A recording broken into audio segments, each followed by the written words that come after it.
Hi guys, welcome back to my channel. I am coming to you live today on a Wednesday afternoon in my pajamas to show you guys some of my current favorite things. I love watching other people's favorites videos, so I'm gonna do my own today. We got a pretty wide variety of things here. We got makeup, hair stuff, some clothing, accessories, all the things. So we're just gonna get into it. We'll start with some makeup favorites. I haven't talked about what's been going on with my skin on here very much, but maybe I'll make like a whole separate video on it. Towards the end of last year, I started struggling with acne, which I never really had before in my life at all. I never had acne in high school or college, and now at the age of 24, I'm struggling with some hormonal acne, so I'm still kind of on the journey of figuring that out. But along with that, I never really knew how to properly cover up acne with makeup or just like acne scars. So I tried a bunch of different things, but this NARS concealer is the best at covering up spots. It's the Soft Matte Complete Concealer. I have the shades Vanilla and Custard. Custard is what I have on right now, just around my face, and then Vanilla is a little bit lighter. I use this under my eyes or just when I'm like paler. The hardest thing for me was my skin is really dry, but also now like acne prone. So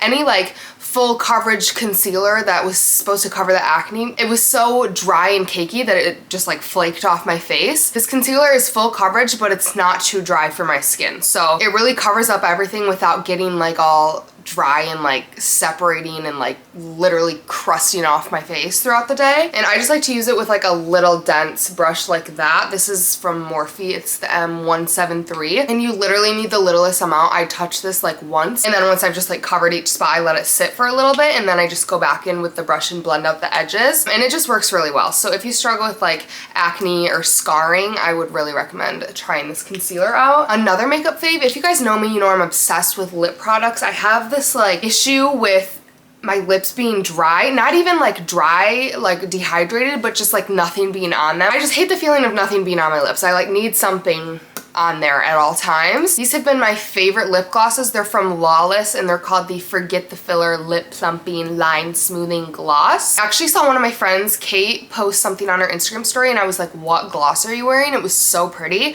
and it actually was this one in Cherry Vanilla. And then not shortly after that, Lawless actually sent these to me, so I was like, this was meant to be. This Cherry Vanilla color is so pretty. It's what I have on now. It just gives you that little like reddish tint that I love. They're super shiny. They're not sticky. I also love the shade Nudie, this one with like a pink lip liner and then this in the middle. We also look at the applicator. It's kind of strange, but I actually really like it. But my favorite thing about these is they last on my lips. Like they stay on for so long. Like I said, I feel like I always need something on there, so I hate when I put something on and then like 2 minutes later it's gone. These last a really long time, so I feel like Lawless as a brand is kind of slept on, so definitely try these out. I feel like hair after makeup, I feel like that makes sense. Heatless curls. I was a little late to the like heatless curl train, but I finally hopped on it and I'm so happy I did. Both of these heatless curling rods are from Amazon. I think they're both the brand Kish, but there's a million out there. I have like the smaller one that I used last night. This is the one I normally use, but I also have like the thicker one for like bigger curls. The way I use it is I do the like unicorn method if you're not on like heatless hair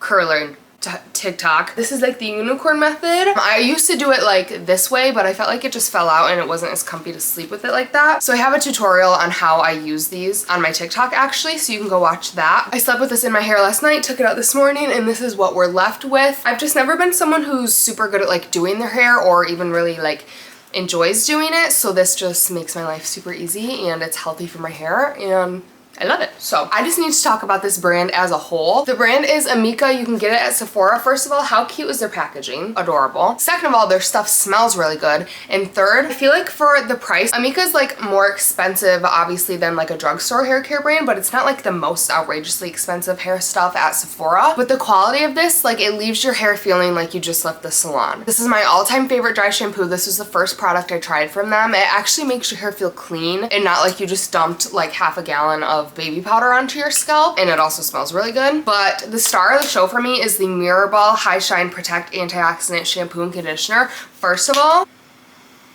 Oh my gosh, it smells so good. And the scent actually like stays in your hair for a couple days. It doesn't just go away, which I like. And I mean, it says it in the name, Mirror Ball. It makes my hair so shiny. And for me, after I wash my hair, I can't just like run my fingers through it or just like brush it. I have to put in like detangler and leave-in conditioner in order to like get anything through my hair. After I wash my hair with these, I can just brush my hair. Like I still do put the leave-in conditioner in because it's like good for it, but my hair's not all like knotty and I have to like comb through it so hard, like I can just brush it after, which is like crazy to me. But I've just been obsessed with this brand as a whole lately, so I would definitely try Amika if you haven't yet. Okay, for clothing, this wouldn't be an accurate favorites haul of mine if there wasn't something Gymshark in it. It's what I wear every single day. But my new absolute hyperfixation has been the new Adapt Safari collection, specifically the bottoms, so the shorts and the leggings. I just find myself every day when I'm getting ready for the gym, I just want to keep wearing this collection over and over again. All of the Adapt shorts and leggings have been known to be some of Gymshark's best, like in the past, but the new Adapt Safari has come with some new changes and I just think it's the best. The length of these shorts is a little bit shorter than some of the other Adapt cycling shorts, which I like because I hike them up anyways. The best thing about this though is they changed the scrunch. The Adapt scrunch before was kind of just like a little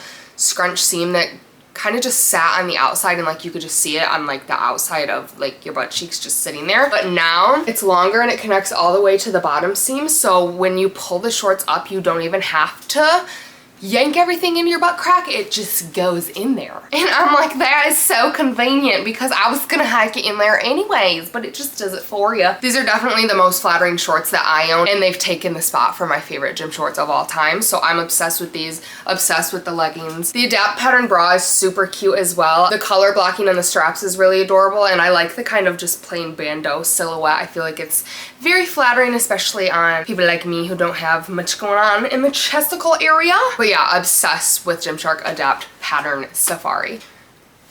And as always, when you're shopping Gymshark, you can enter code DUDES at checkout, and that's gonna get you an extra 10% off of your order. Okay, I have to talk about Ana Luisa with you guys. I've talked about Ana Luisa on here before. I've posted about them on Instagram before. They've become my all-time favorite jewelry brand. I think the first time I ordered anything from them was over 2 years ago, and ever since I first bought from them, I don't think I've purchased any other jewelry from anywhere else. And there's a few reasons why I love them so much. First of all is the quality. If I'm gonna pay for jewelry, I want it to last for a long time. Also, I'm really lazy with like taking my jewelry off before I get in the shower or before I go to the gym. Also, I usually have long nails on. It's actually kind of weird for me to have short nails right now, but most of the time I physically can't like undo all the clasps of everything to take all my jewelry off and put it back on every day for when I get in the shower. So when I'm looking for jewelry, I'm looking for something that's not going to tarnish in water because it will be getting wet. I have pieces from Ana Luisa that, like I said, I bought over 2 years ago. I've worn for months at a time, wore them in the shower, wore them to the gym, and they have not tarnished at all. I think these earrings were one of the very first things I ordered from Ana Luisa, and they still look just as shiny as they did when I got them. They're not tarnished at all, they're not green, and I feel like for that, the price point is still pretty affordable. Like, it's not crazy expensive, but it's still really good quality. Another thing I love about Ana Luisa is I'm a silver girly. I've just kind of always preferred silver jewelry, and I feel like everywhere only sells gold jewelry. Like, every time I'm on the internet and I see a cute piece of jewelry, I go to the website to see if they have it in silver. They never do. But Ana Luisa actually has a really good selection of silver jewelry, and most of their stuff that comes in gold also does come in silver. So they're really looking out for us silver girlies, and I appreciate it. They also have a really wide range of like styles. So whether you're looking for more like elegant, fancy statement piece jewelry or more like everyday casual stuff, they really do have it all. I kind of just mix both together, like my earring stack I have on right now. She's kind of a little bit more fancy. I have this little diamond huggy paired with this like teardrop hoop. I love this combination so much, but I wear it every single day. I wear it to the gym, I don't even care. But then I have other pieces, like some of my rings are just a little bit more casual, and then I also have like more fancy statement rings on there as well. But yeah, if you guys want to check out Ana Luisa, I'm going to have my link with them down in the description box. And if you're looking for new jewelry, I definitely recommend checking them out. Okay, if you follow me on Instagram, you know I've been deep into my fantasy book journey. And I just needed to talk about Crescent City for a second because I'm sick of the Crescent City slander. And if you don't know, Sarah J Maas is a really popular fantasy writer right now. She has 3 really popular series. You've probably heard of ACOTAR, that's probably her most famous, and then Throne of Glass. Glass, and then she also has Crescent City. I need you guys to start putting some respect on Crescent City's name. Everyone's always talking about A Court of Thorns and Roses and Throne of Glass, but nobody's talking about Crescent City, and I'm getting a little bit sick of it. I'm a little over halfway through the third book, and I will say, so far, the third book I haven't loved as much as I loved the first two, but the series as a whole is so good. I feel just as connected to these characters in this story as I did for A Court of Thorns and Roses, and I know not everyone's gonna agree with that, but I feel like everyone reads ACOTAR and then they read Throne of Glass and they just skip over Crescent City. And I'm just here to tell you that Crescent City is worth the read. Okay, last we have a snack favorite, and I had to talk about these again. If you follow me on Instagram, you watch my Instagram stories, you've seen these, you know. I did eat half of the bag earlier today. I've been obsessed with popcorners as a whole for a long time, but this flavor, I think this is like newish. Cinnamon Crunch literally tastes like a churro. These are quite literally dessert. I could, and I have, eaten a full bag in one sitting. They're scrumdiddlyumptious.